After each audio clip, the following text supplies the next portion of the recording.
Assalamualaikum warahmatullahi wabarakatuh. Nama saya Asep Sutisna. Saya akan membaca tentang mata kuliah evaluasi pembelajaran dengan pembimbing dosen kita Ibu Haja Dr. Anda Ratna MPD. Saya akan mulai ya.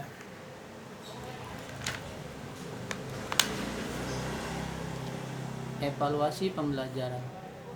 Kalau kita perhatikan dunia pendidikan kita akan mengetahui bahwa setiap jenis atau bentuk pendidikan pada waktu ke waktu tertentu selama satu periode pendidikan selalu mengadakan evaluasi. Artinya pada waktu-waktu tertentu selama satu periode pendidikan selalu mengadakan penilaian terhadap hasil yang telah dicapai baik oleh pihak terdidik maupun oleh pendidik. Demikian pula dalam satu kali proses pembelajaran, guru hendaknya menjadi seorang evaluator yang baik. Kegiatan ini dimaksudkan untuk mengetahui apakah tujuan yang telah dirumuskan itu tercapai atau belum, dan apakah materi pelajaran yang diajarkan sudah tepat. Semua pertanyaan tersebut akan dapat dijawab melalui kegiatan evaluasi penilaian. Dengan menelaah pencapaian tujuan pengajaran, guru dapat mengetahui apakah proses belajar yang dilakukan cukup efektif, memberikan hasil yang baik dan memuaskan, atau sebaliknya. Jadi jelaslah bahwa guru hendaknya mampu dan terampil melaksanakan penilaian, karena dengan penilaian guru dapat mengetahui prestasi yang dicapai oleh siswa setelah ia melaksanakan proses belajar. Dalam fungsi sebagai penilaian hasil belajar guru hendaknya terus-menerus mengikuti hasil belajar yang telah dicapai oleh siswa dari waktu ke waktu. Informasi yang diperoleh melalui evaluasi ini merupakan umpan balik atau feedback terhadap proses belajar mengajar. Umpan balik ini akan dijadikan titik tolak untuk memperbaiki dan meningkatkan proses belajar mengajar.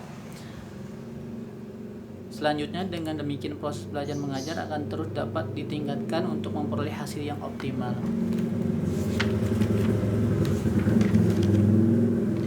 Fungsi evaluasi. Evaluasi berfungsi selektif untuk memilih siswa yang dapat diterima di sekolah tertentu atau siswa yang naik ke kelas atau tingkat berikutnya, atau untuk memilih siswa yang seharusnya mendapat beasiswa dan tidak memilih siswa yang tidak berhak meninggalkan sekolah. 2. Evaluasi berfungsi diagnostik.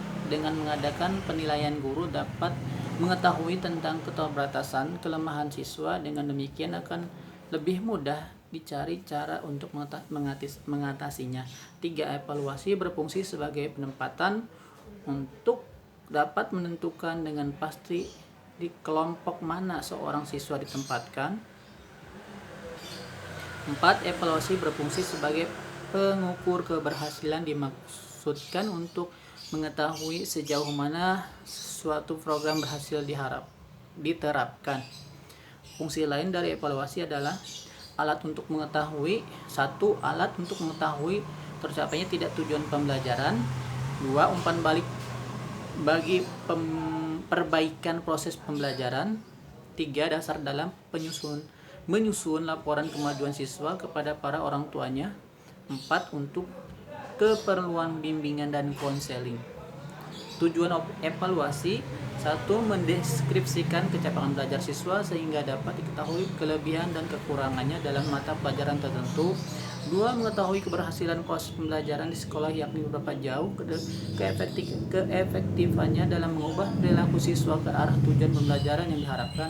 3. Menentukan tindak lanjut hasil penilaian, yakni melalui perbaikan dan penyempurnaan dalam hal program pendidikan dan pembelajaran serta strategi pelaksanaannya. 4. Memberikan akuntabilitas dari pihak sekolah kepada pihak-pihak yang berkepentingan. Mungkin sekian dari saya, sampai di situ yang saya baca. Kalau untuk dibaca semua memang pasti banyak, jadi saya akan mempersilahkan untuk mahasiswa lain juga untuk mempelajari tentang evaluasi pembelajaran. Sekian dari saya, Syekh Fitisna. Wassalamualaikum warahmatullahi wabarakatuh.